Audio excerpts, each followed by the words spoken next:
ciertamente, una vez, creo que hace tiempo, en una reunión de profetas, yo creo que lo he tocado, pero hemos escuchado recién un testimonio de Diego que dijo que se había alejado de Dios. Entonces, la pregunta es, ¿qué nos aleja de Dios? Entonces, claro, en nuestra propia actitud carnal, ¿ya? Pero como estamos también en una lucha espiritual, entonces quiero hablar de 3 fuerzas espirituales que sí se dedican a alejarnos de Dios en una forma que reemplaza nuestra fe por una religiosidad que ya no tiene nada que ver con la fe viva en un Dios vivo. Y claro, tenemos que tener si hablamos de fuerzas espirituales, al fin, responsables somos siempre nosotros. Porque ningún espíritu no puede hacer nada contigo si tú no lo permitas. ¿Entiendes? Entonces, si hablo de fuerzas espirituales, no es en el sentido de que por culpa de eso, o que puedo decir, no, yo no puedo porque un espíritu me domina y necesita ser libre. No, lo que pasa es, nosotros somos libres en Cristo. Y tenemos la responsabilidad para vivir y defender la libertad y de vivir en espíritu.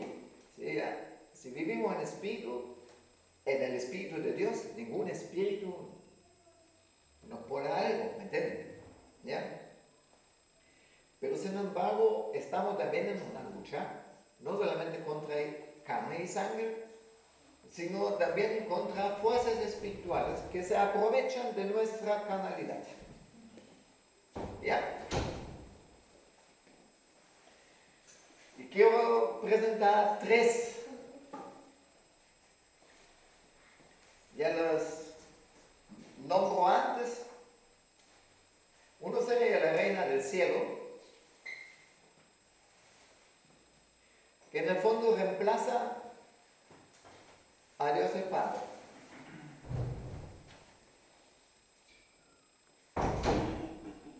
Otros sean los espíritus elementales del mundo, que en el fondo reemplazan a Cristo. Después lo voy a explicar, ¿sí? Y el tercero sería el espíritu de Pitón, que reemplaza el Espíritu Santo.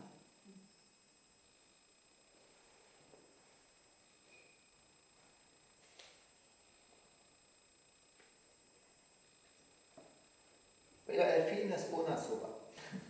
¿Ya? Al fin tú vas a notar que en realidad mucho lo que digo se va a repetir con uno. Al fin es una sopa. ¿Ya? Entonces quiero empezar con esta señora que es la reina del cielo, que en realidad, a pesar de que aparece como reina del cielo femenina en la Biblia, pero no tiene sexo. Hay un texto que para mí es el texto clave para entender esta fuerza espiritual, que es en Jeremías 44, versículo 17.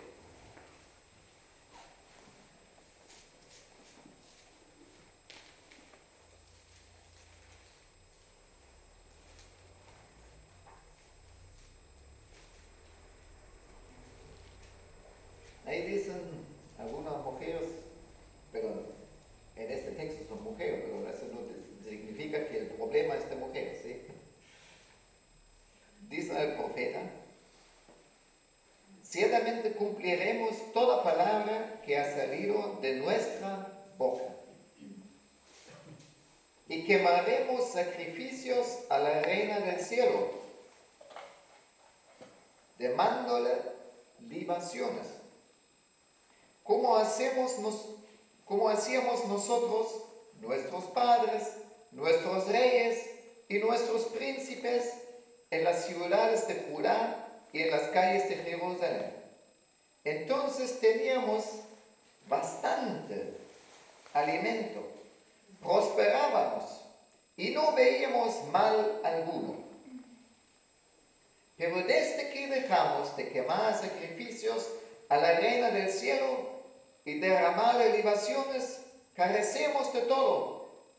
Y por la espada y por el hambre hemos sido acabados.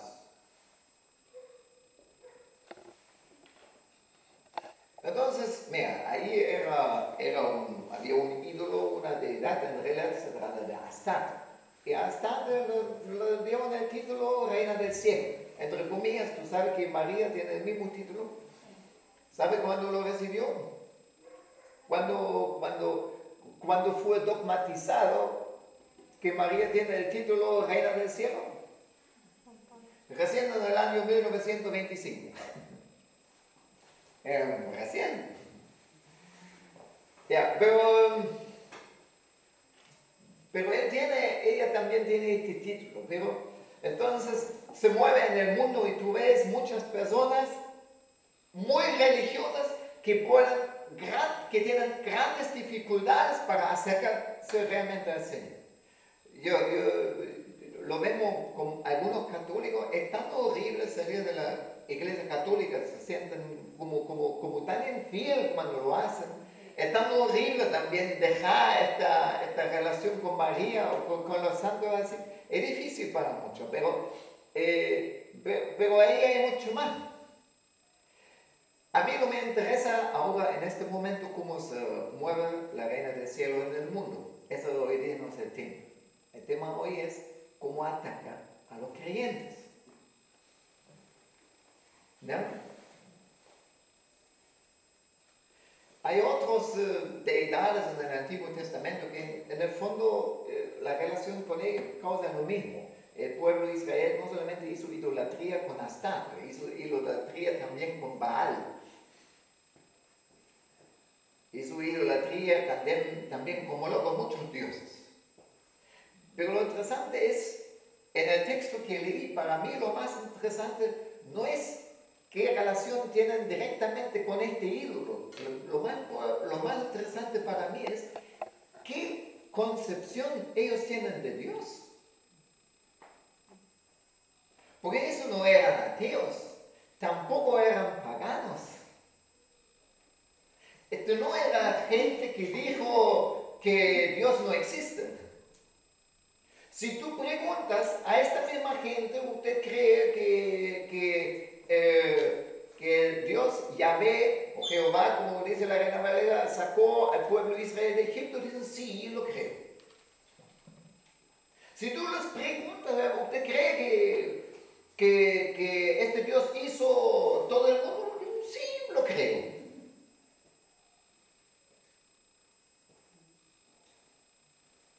Y sin embargo dicen, pucha, desde que dejamos servir a la reina del cielo, nos va mal. Vean, ahí faltan dos cosas elementales. Primero falta el temor de Dios. Porque te puedo asegurar que dejar a Dios, sabía otro Dios, esta hace mal. Ellos no tenían, vean, tendrían con todo lo que Dios dijo contra la idolatría, tendrían que tener miedo de servir a la reina del cielo. Tendrían que pensar, nos va mal si servimos a la reina del cielo, porque Dios nos va a juzgar por eso. Tenían toda la causa para decir, pero no tenían temor de Dios.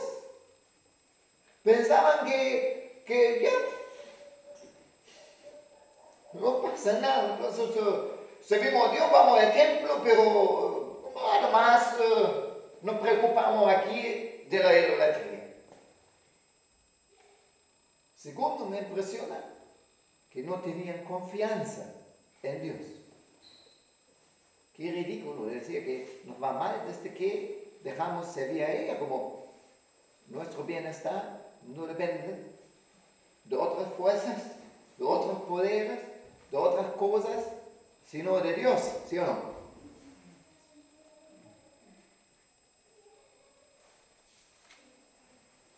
Entonces, cuando creyentes son atacados por este espíritu, entonces,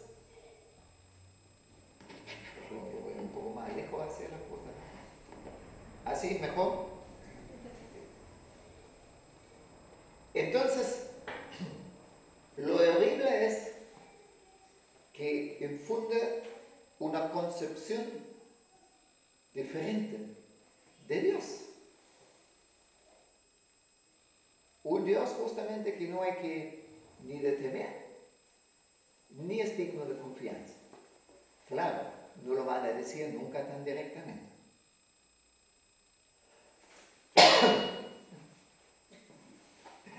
Tengo un problema con este micrófono. Pero en el fondo se trata de eso.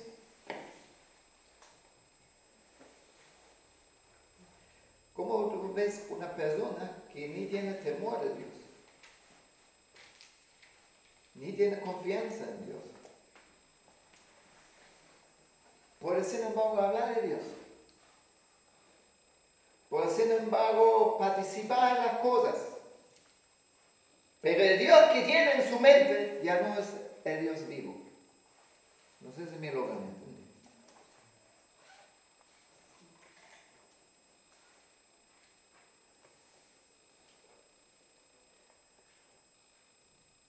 El comienzo de la sabiduría es el temor de Dios.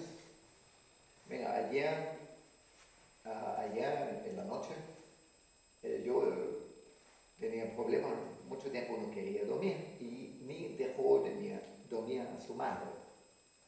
Entonces la Dora le dijo, yo ahora, por favor, para silencio. Entonces él, en lugar de para silencio, seguía. Entonces, de repente yo me acerqué y con una voz más estricta, yo, ahora silencio.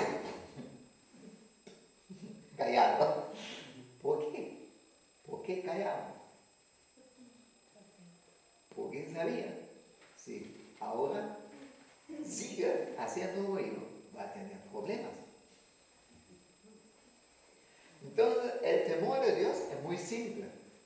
Es saber que si uno sigue en el pecado, tiene problemas, va a tener problemas con Dios. Dios no tolera el pecado.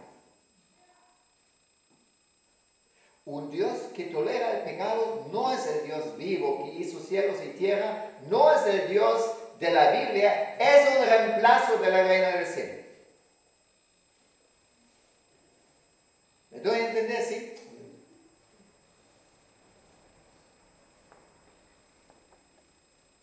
Que Dios perdona el pecado es otra cosa, pero no tolera el pecado. A los que quieren seguir en el pecado, dice la Biblia, horrible cosa es caer en las manos de Dios vivo. Y eso fue escrito a cristianos. En Hebreos 10.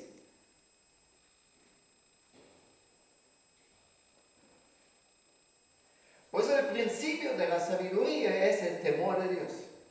Y el temor de Dios está definido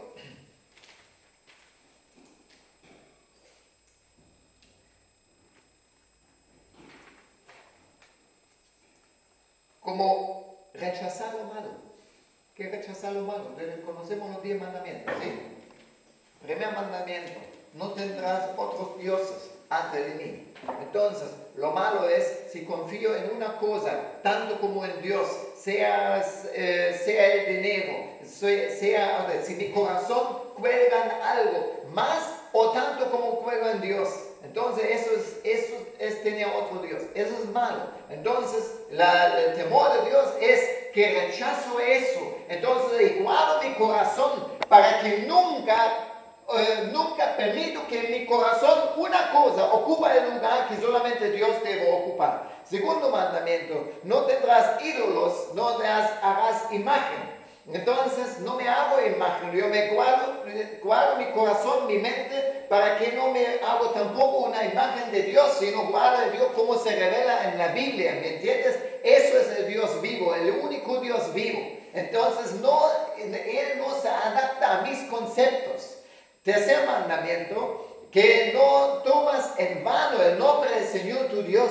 Yo no puedo hablar de Dios en una forma ligera. Entonces, temor de Dios es rechazar lo malo, es rechazar una manera que hablo religiosamente, que cada rato tomo el nombre de Dios, pero en realidad por mi vida no lo honro. Que tomo el nombre de Dios, pero en una forma que no honra a Dios. Para otras vidas, ¿sí? Cuarto mandamiento, guarda el día de reposo. Entonces, temer malo, entonces el día de reposo para nosotros, en primer lugar, significa que entramos en un descanso de fe. Así dice Hebreos 4, ¿sí? Pero también hay un día dedicado para Dios todavía. Y no hay que faltar en las reuniones. Entonces, temor de Dios es también eso. Vamos al quinto mandamiento: honrarás a tu padre y a tu madre. Rechazar lo malo, entonces es todo lo que me impide honrar a mi padre y mi madre. Rechazar lo malo es perdonar a mi padre y mi madre, lo que han hecho mal contra mí, lo que me han herido. Perdonarles y no juzgarles, sino sin embargo honrarles.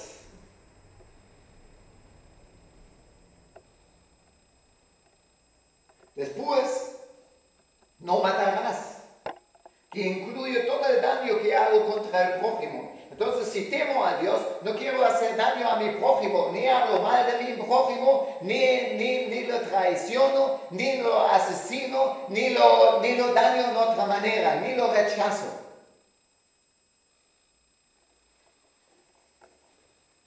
Séptimo mandamiento: no robarás. Entonces, si temo a Dios, rechazo lo malo, rechazo el robo.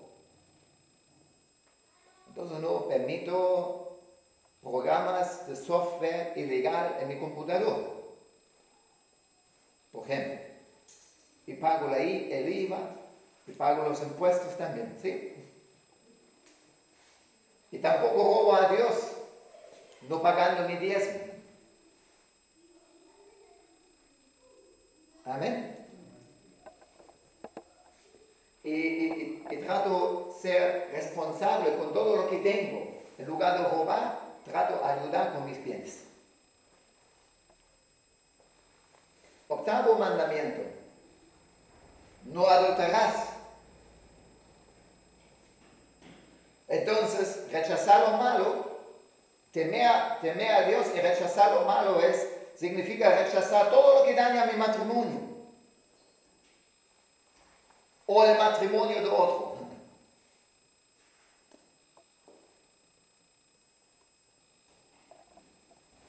Noveno mandamiento: no harás no dirás falso testimonio, ¿sí? Entonces te prohíbe, entonces temer a Dios, rechazar lo malo es rechazar todo lo que es mentira, todo lo que, y todo lo que hablo que en realidad no es la verdad, o lo que hablo contra el prójimo, lo hablo detrás de su espalda, ¿me entienden? Todo lo que tiene que ver con mentira, así dice, con chismes y todo eso. Y décimo mandamiento: no codiciarás. Temer a Dios, rechazar lo malo, rechazar todo lo que es envidia. ¿Saben cuánta envidia hay? La gente envidia, incluso en lo espiritual hay envidia. Y la gente envidia a otro por la unción. Y así, no permita nunca. Dios no tolera estas cosas. Dios te perdona. Si tú caes y te levantas, pides perdón, te perdona, te abraza, te restaura. Todo esté bien. Pero no te permite que tú sigas en las cosas. Y no esperas nada de Dios. Si tú quieres seguir en el pecado, tú tienes Dios en contra de ti. Y si tú piensas otra cosa, tu Dios en que crees no es el Dios vivo que revela la Biblia.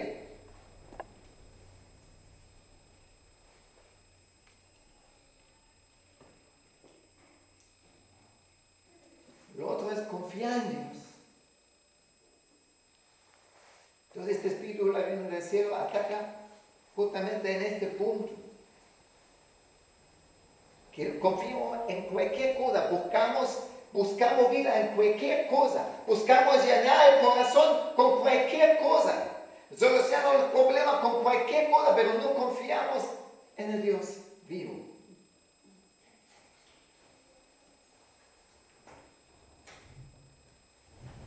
Se confía en Mamón, se confía en propia sabiduría, en propia astucia, para decir así. Se confía en personas más que muchas veces no confiamos en Dios, no descansamos en fe.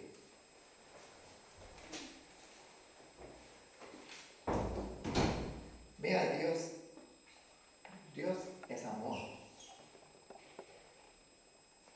Dije que no tolera el pecado, pero sabes, el pecador que se acerca a Dios será recibido. Porque tanto te ama que ha dado a Jesús su Hijo unigénito. Ha dado todo. Y dice Romanos 8, 35, si Él ni siquiera escatimó su propio Hijo, ¿cómo no nos regalará con Él también todas las cosas?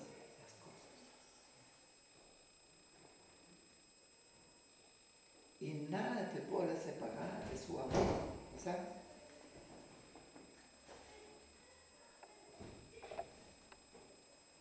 Dios es amor, te ama y además es soberano, es omnipotente.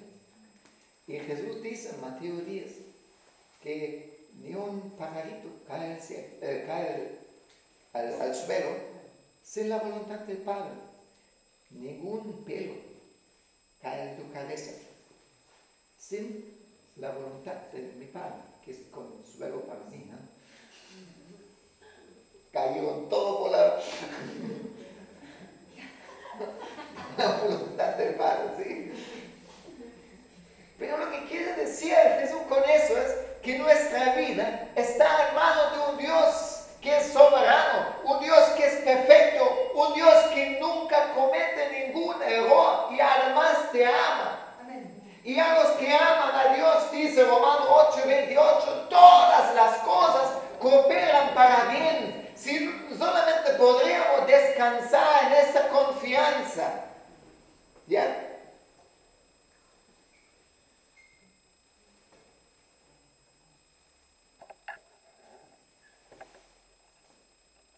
Dice 1 Pedro 5:7, nos anima para que nos humillemos bajo la poderosa mano de Dios. Cuando escuchamos esta palabra, humillarnos, ahí pensamos, no sé, en gatear en el piso o algo. Pero ¿cómo dice que debemos humillarnos bajo la poderosa mano de Dios? Echando toda nuestra ansiedad sobre Él. Que tiene cuidado de nosotros. Toda tu ansiedad puede echar sobre Él. Él tiene cuidado de ti. Él tiene cuidado de ti. No te dejas robar esta fe. Porque 1 Juan 4 dice claramente, si no le creemos, le hacemos mentiroso. Si no le creemos a Dios, creemos en un Dios mentiroso.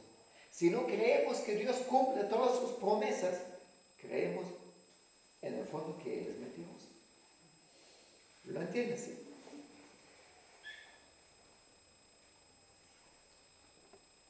Entonces, este espíritu que es la reina del cielo quiere cambiar el concepto de Dios. Nosotros tenemos un Padre maravilloso, un Padre que ama a sus hijos, también disciplina a sus hijos, no tolera el pecado, por eso a veces es estricto, pero tiene todo el poder, Él te da identidad, tiene todo el poder para levantar. Y cuando nos regresamos a Él, es como el Padre en esta parábola de Jesús que con tan mal olor que podemos tener por el pecado, nos abraza y nos restaura. ¿Ya?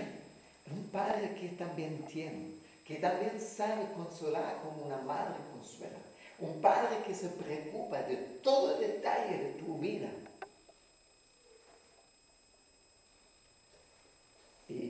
Pero lamentablemente se nota, se ve en algunos casos que es reemplazado, que la gente cree en un Dios ausente. ¿Cierto? Y aquí, quiero decir, nosotros también a veces somos atacados en nuestra fe. ¿Sí o no? ¿Soy único?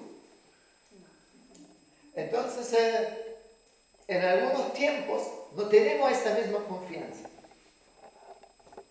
Y en algunos tiempos nos falta el temor de Dios. Hay cuidado. Hay que regresar. Hay que volver a Dios vivo. Antes de que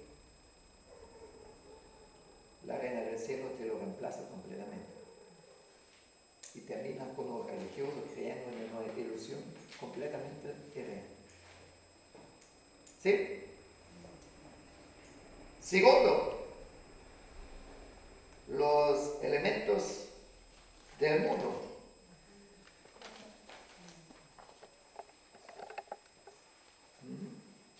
Estos son en Gálatas 4.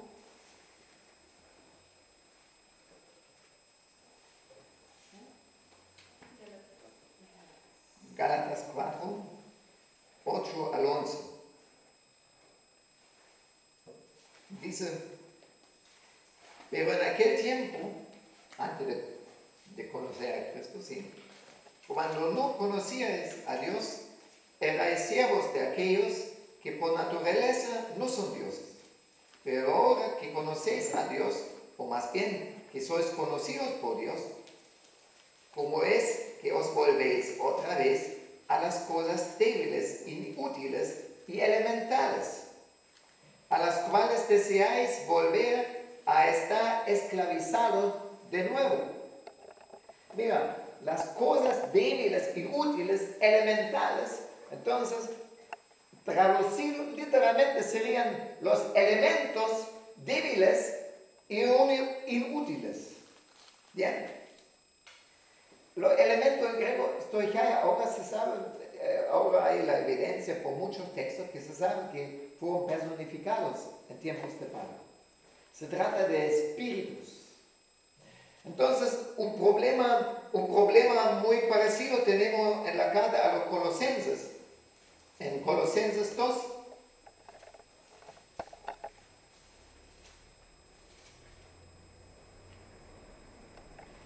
versículo 8 en adelante, dice: mirad que nadie os haga cautivos por medio de su filosofía y vanas sutilezas, según la tradición de los hombres, conforme a los elementos del mundo, y no según Cristo. ¿Saben? En Gálatas tenían un problema. Apareció gente en la iglesia que dijo: ¿ustedes creen en Cristo? Bien, felicitaciones, pero no suficiente. También necesitan circuncidarse. También necesitan guardar toda la ley mosaica. Y Pablo dice a los Gálatas que hacen esto, que escuchan a eso: ustedes vuelven a los elementos inútiles del mundo. En Colosa el problema era diferente, pero parecido. Ahí eran paganos, ahí había gente que hizo una mezcla entre cristianismo y paganismo. Y digo, ¿Cristo? Sí, muy bien.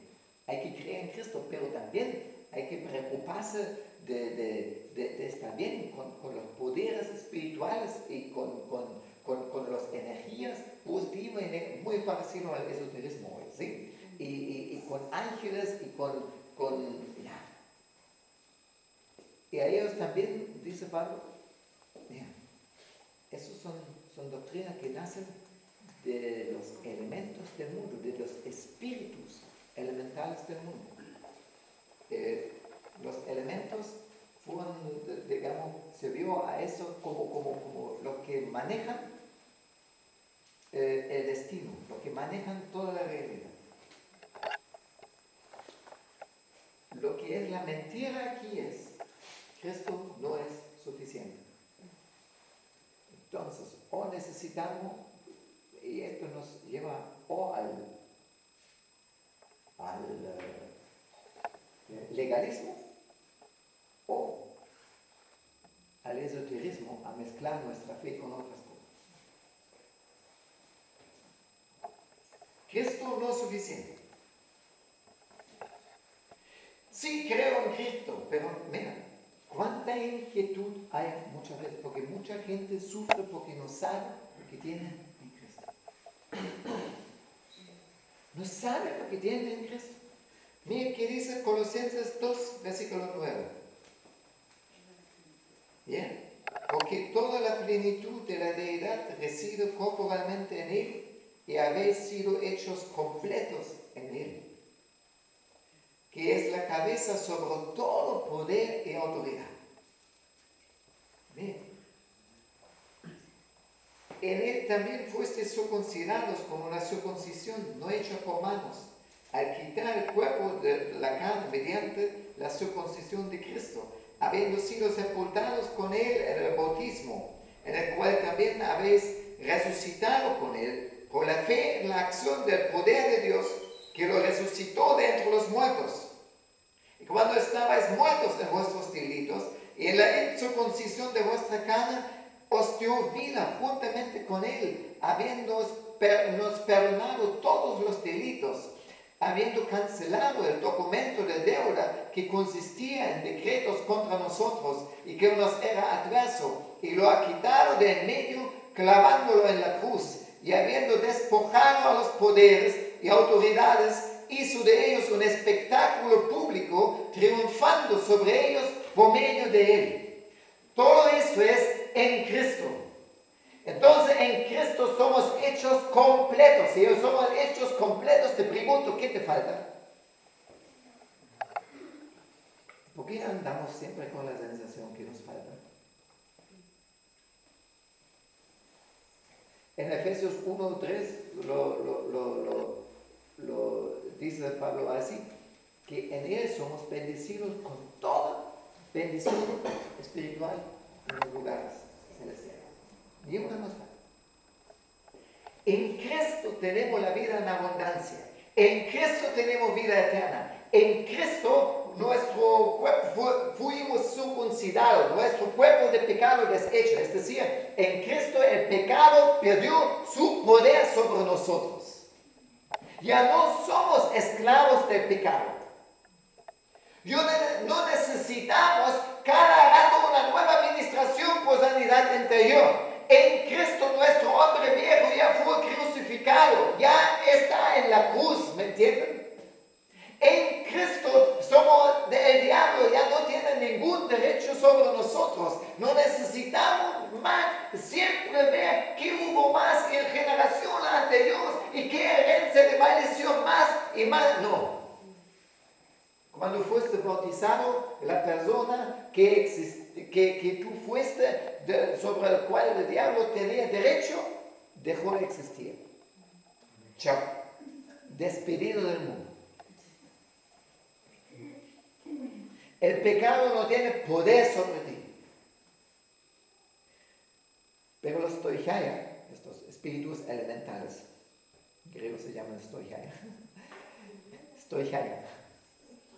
te quieren hacer creer que necesitas algo más. Te quieren reemplazar la confianza en Cristo por la confianza en, no sé, en los ungidos de Dios, que para que al fin un hombre de Dios te ministre con tanta autoridad que seas libre. Pero ¿quién te hace libre? ¿Un ministro de Dios o Cristo? Que Cristo usa al ministro de Dios, como puede usar a ti para librar a otro. Bien, está claro, pero nuestra confianza no está en hombres, está en Cristo. Amén. Entonces espero que su confianza, que confían en mí, que el Señor me puso como pastor, pero su confianza igual para su vida no debe cansar en mí, sino en Cristo. ¿Ya? La otra cosa es también en Colosenses 2 queda súper bien. Dice, Colosenses 2:18 dice, nadie os defrauda de vuestro premio, deleitándose en la humillación de sí mismo y en la adoración de los ángeles, basándose en las visiones que ha visto, hinchándose sin causa por su mente carnal, pero no, escucha, pero no haciéndose a la cabeza, de la cual todo el cuerpo, nutrido y unido por las coyunturas y ligamentos, crece con un crecimiento que es de Dios. Ahí tenemos otra cosa. Mira, si hablamos de Cristo que murió por nosotros, que resucitó por nosotros, logró la vida eterna para nosotros, pero también hablamos de Cristo, que es la cabeza de la iglesia. El que rechaza la iglesia, rechaza la cabeza. Tú no puedes rechazar el cuerpo sin rechazar a la cabeza. ¿Entiendes? Tú no puedes rechazar el templo sin rechazar la piedra angular. Y la iglesia de ahí viene ordenada por la coyuntura. Estos son los ministerios. Entonces ahí cada miembro tiene su lugar. Entonces, lo que tratan estos espirituales es que te tratan de alejar de Cristo, te tratan de reemplazar a Cristo. Tú confías en otras cosas más que en Cristo mismo. Y cuando empiezas a alejarte de la iglesia y piensas que tú puedes vivir tu fe cristiana sin participar en el cuerpo de Cristo, tu Cristo ya no es la cabeza de la iglesia, entonces ya no es el Cristo de la Biblia. ¿Me entiendes? ¿Sí? Pero nuestro Cristo es la cabeza de la iglesia y tiene mucha paciencia con su iglesia. Lo admiro mucho por eso. Tiene una mejor opinión de la iglesia que la mayoría de nosotros. Porque nos mira a todos con ojos de mucha gracia y misericordia, ¿sí? No es el acusador de la iglesia, sino el abogado que siempre la defiende ante Dios, mientras el Satanás la acusa. ¿Ya? El que ama a su novia, la ama mucho. Y es el que dio vida a nosotros, vida en abundancia. Si tienes a Cristo, tienes suficiente. Si tienes a Cristo, sea como sea las cosas, tú tienes vida en abundancia. Además, hay poder para solucionar todos los problemas de tu vida. ¿Ya? Esto no me importa. Eso no es mi cosa de decir, ahí no me atrevo a dar una respuesta. ¿Ya?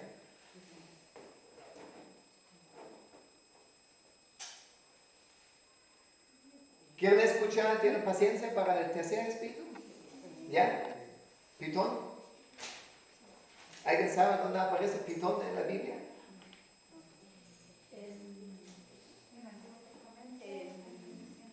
Cuando se construyó la ciudad de Pitón, cuando se le dio descarga al pueblo de Israel. ¿Ya? Ahí aparece. Pero yo voy a otro lugar, en el Nuevo Testamento. ¿Ya? Ahí tenemos una historia en Hechos 16.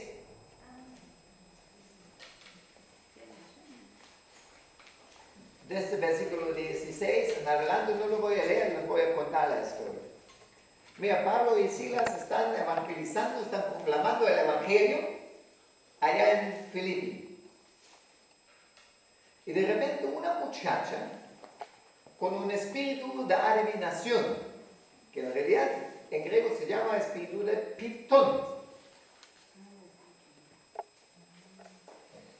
Entonces una muchacha con espíritu de Pitón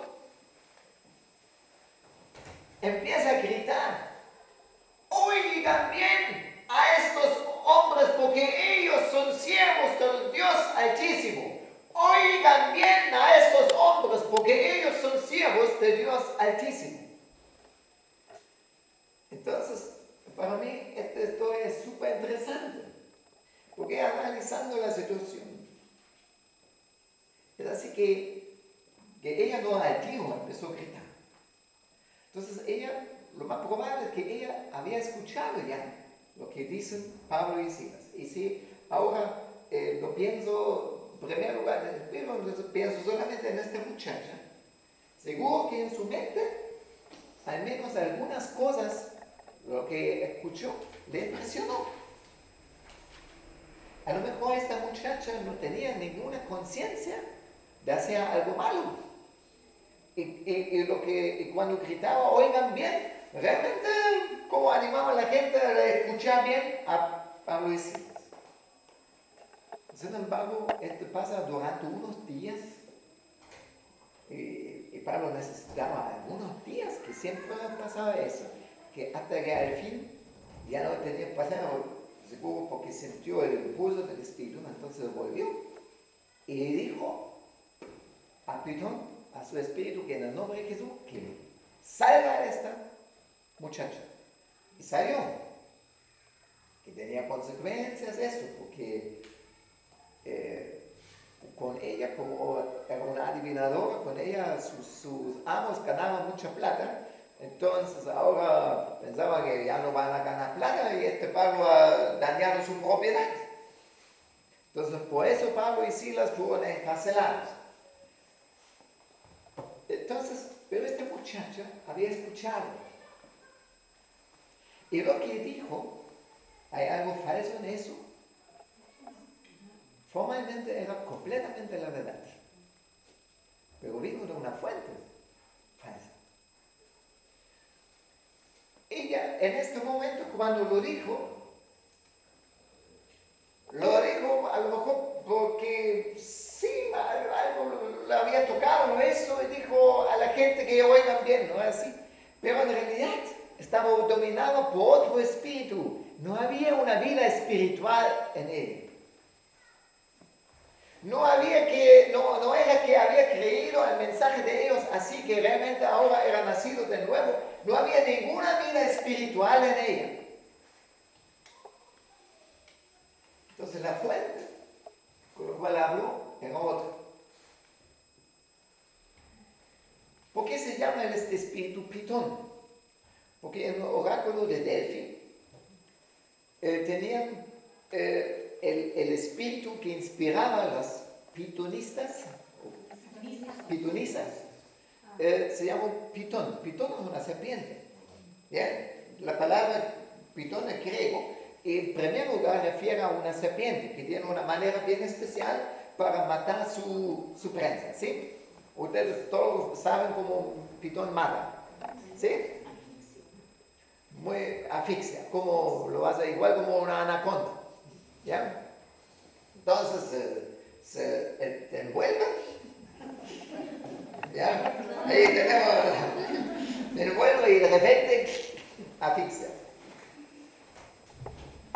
Y esta pitonisa, y lo nombraron pitón, lo creo, probablemente porque la pitonisa en realidad tenía una vida bien triste. Ellos sí estaban asfixiados por este espíritu. Entonces no vivían mucho tiempo, estaban siempre ahí drogados, estaban ahí siempre, pero ya casi no tenían vida, esta era su vida. Entonces ahí con poca fuerza física también, decían siempre sus oráculos. Entonces por eso los griegos decían este espíritu que habló otra vez de ella, Pitón.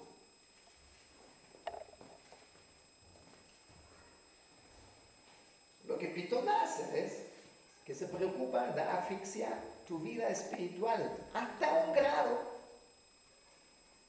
que estás ya no inspirado por el Espíritu Santo, sino por Pitón. Y lo que dices puede ser formalmente incluso correcto, pero viene de otra fuente de inspiración. Pitón trata de transformar profetas en adivinos y brujos. Trata de transformar maestros en maestros falsos. Trata de transformar a mano en instrumentos de destrucción para la iglesia.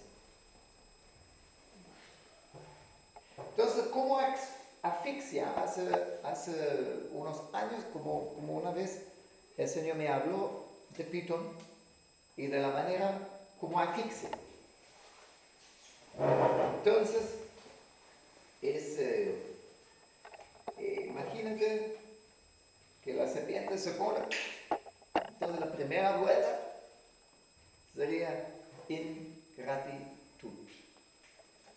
Tu vida espiritual va a ir el camino hacia abajo cuando eres ingrato. Te lo aseguro.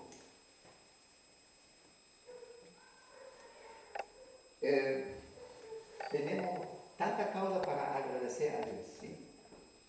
Si Dios nuestro Padre tiene toda nuestra vida en sus manos, mira, tú no tienes que, mira, incluso si estamos mal, podemos agradecer, no porque estamos mal, gracias Señor por mis dolores, me gustan tanto, no es eso, ¿ya? Pero podemos agradecer, gracias Señor, porque sin embargo estás conmigo.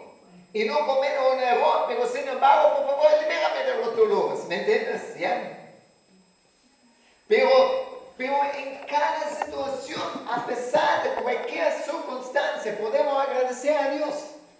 Mira, Pablo y Silas lo hacían. Cuando fueron encarcelados, después de alababan en medio de la cárcel. Hubo un terremoto que rompió la cárcel, que les liberó, ¿sí? ¿Ya? Pero la ingratitud nos pone negativos y mata la fe. De la ingratitud nace la ansiedad. Es un sentimiento, en el fondo un vacío en el corazón.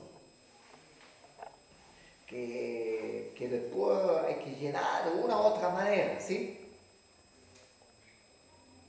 Entonces de ahí viene de la ansiedad. Como tenemos la tendencia natural de siempre buscar culpables. Entonces, son las circunstancias culpables, la iglesia es culpable, el pastor culpable, la familia es culpable, el marido es culpable, la esposa es culpable, siempre otros culpables, ¿sí? ¿Qué lindo sería la vida sin ellos, ¿sí? Entonces, por eso ahí nacen los resentimientos. Tenemos la tendencia de transformarnos en acusadores por causa de la ansiedad. Ahí vienen los resentimientos y la rebelión.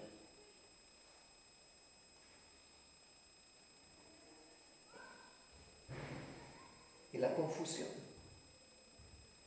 Y nuestra vida espiritual siempre está apretando. Muchas veces, por causa de eso, para llenarnos, entonces tratamos de borracharnos con cosas.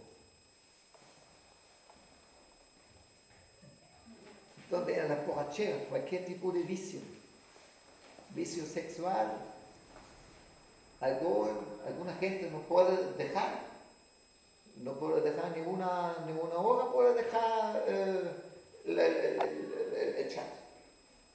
Todo el día necesitan estar en internet con chat.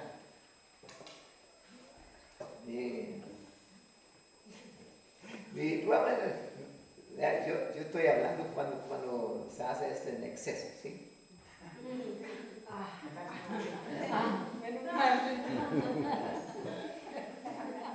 Algunos de repente dependen de la pornografía, ¿sí?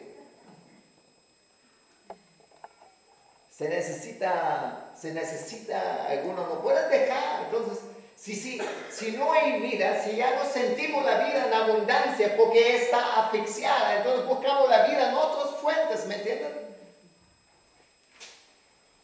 En las fiestas, en las carreteras, carretas. En las carretas, en las carretas, sí, miles de cosas. Para narcotizar este sentimiento de insatisfacción. Amén.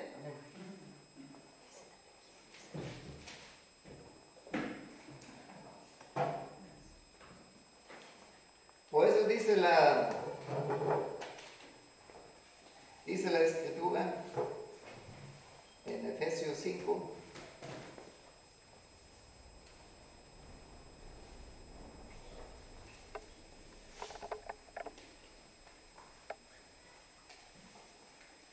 Y no os embriagáis con vino, ni con otras cosas que causan borrachera, ¿sí? Con ningún vicio, ¿ya? Y no os embriagáis con vino, en lo cual hay disolución, sino sed llenos del Espíritu. Y ahora, ¿cómo?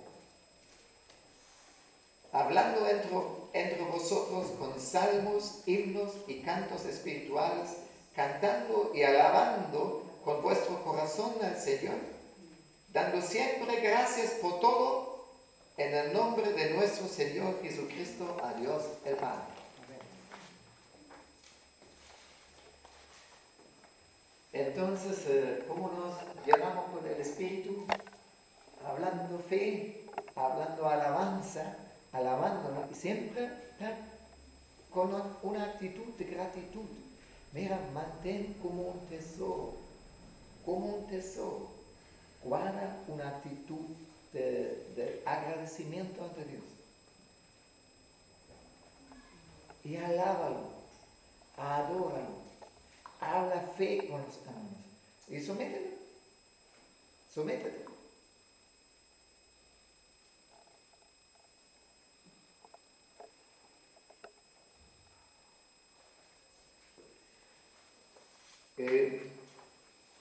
La reina del cielo, los espíritus elementales, o Pitón, mira, para tener acceso, muchas veces usan nuestro oído. Jesús dice en Marcos 4:24, cuidaos como oís. Y muchas veces recibimos mensajes y oír aquí no solamente una cosa, lo que físicamente escuchamos, sino también cómo percibimos, que viene al oído de nuestro corazón, ¿sí? Y muchas veces recibimos mensajes de incredulidad. Cuidaos como oís.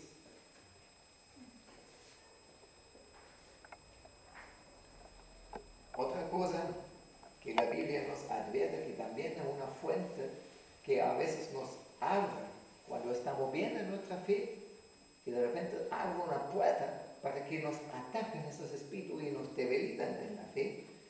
Entonces podemos leer en 2 Corintios 6:14.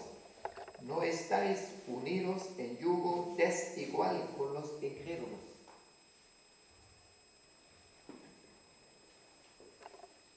Tú sabes, un yugo normalmente tiene dos palas. Entonces imagínate, tú tienes aquí dos bueyes, pones este yugo, entonces un buey quiere por allá y otro buey quiere para allá. No se puede, ¿sí? Entonces tú no puedes andar bajo un yugo con incrédulos. Entonces tú no puedes con incrédulos tener relaciones que te influyen mal en tu manera de vivir con Dios. Pero tú tienes que decidir si vas a caretas o sigues a Cristo. Con el tiempo las caretas no te hacen bien.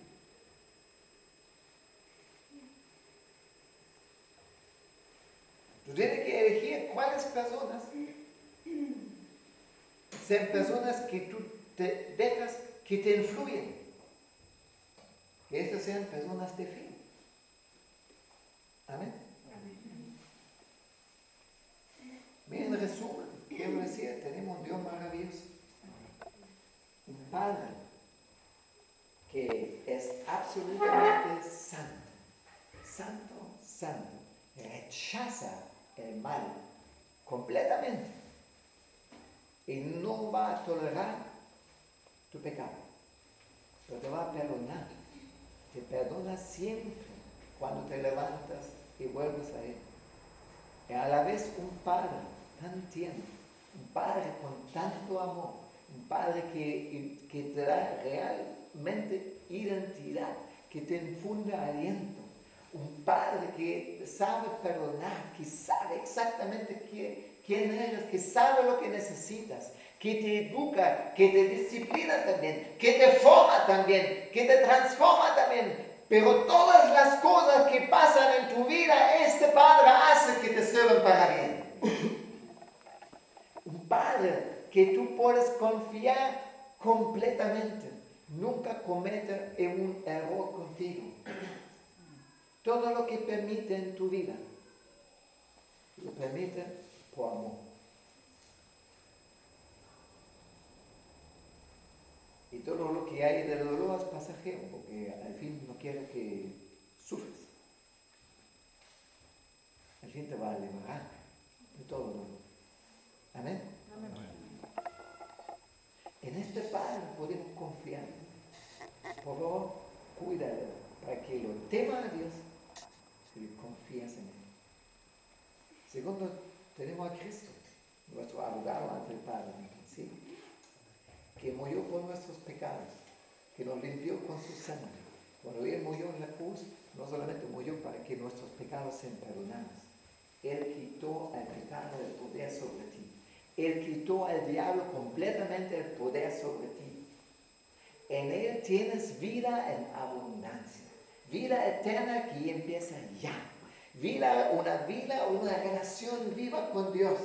Él es la fuente de gozo. Él es que te llena, Él es que te empuja adelante. En Él eres una nueva criatura. Las cosas viejas han pasado y aquí todos son hechas nuevas. En Él eres bendecido con toda bendición espiritual en lugares celestiales. Eres completo en Él. No te falta nada si tienes Cristo, porque toda la plenitud de Dios está en ti, si Cristo está en ti.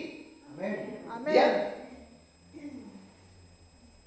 Y tenemos el Espíritu Santo. La realidad es el Espíritu Santo por el cual nuestra relación con el Padre y con el Hijo es real. El Espíritu Santo que es tu consolador. El Espíritu Santo que crea en ti el fruto del Espíritu. Para que tú vivas en Espíritu. Este Espíritu Santo que hace que tú eres capaz de amar y se desarrolla el fruto del amor, de gozo, de mansedumbre, de benignidad, de fidelidad, de misericordia, de disciplina. Este Espíritu Santo que hace que tu vida una bendición para los demás.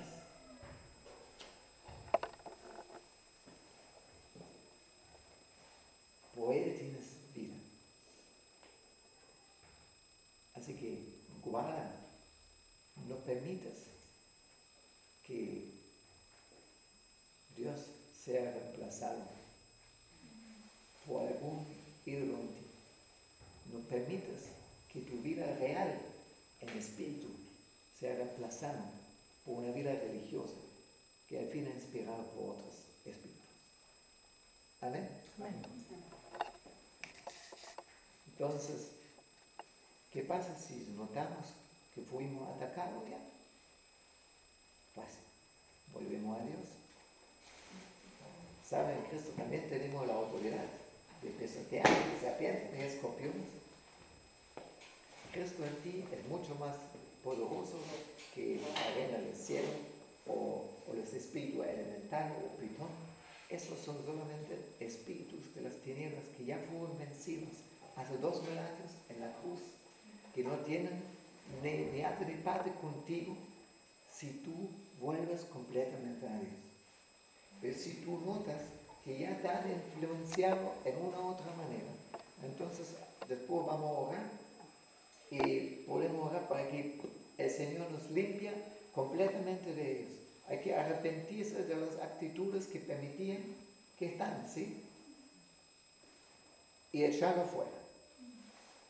Y si tú notas otra persona que está atacada, mira, con lo que tú sabes, úsalo como una clave para la intercesión y toma autoridad para ayudar, para que esta persona pueda ser libre. Amén. Amén.